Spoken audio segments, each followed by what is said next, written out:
I've divided the book into themes, like first that challenge your fears, first that take you back to childhood, Right. First that are karmic and give back. Yeah. So there's 10 different chapters that tell the best. I love the story where you sat in a park and struck up a conversation with a homeless person. That was like, yeah. It's one of my favorite stories too.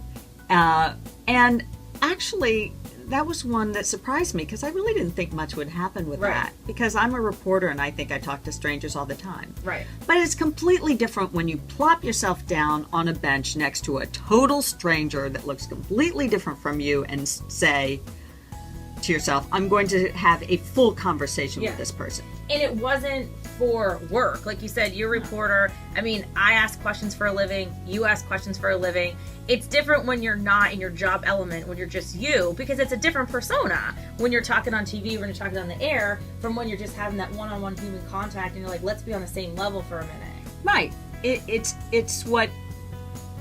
was very challenging for me to do this. Just sit myself next to somebody and say, hi, how you doing? Yeah. And, they might have looked at me and said, wacko, crazy. But instead, this guy I sat next to just lit up because he was alone. Right. And I didn't even realize how much he was alone until we started a conversation. And my personal assignment to myself was not just have a superficial conversation, but a real conversation. That's awesome. Yeah. And what ended up happening was he told me he came, this was at Rittenhouse Square, he told me he came there all the time now and that he was alone and his wife had recently died of breast cancer. And I said to him, well, I'm a breast cancer survivor. Right.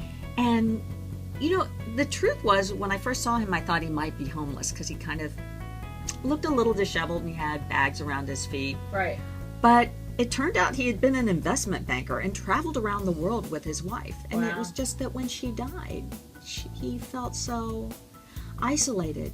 And for that moment that I sat next to him, he wasn't alone. Right. And we shared this wonderful conversation. We both, I think, felt so much better afterwards. Yeah.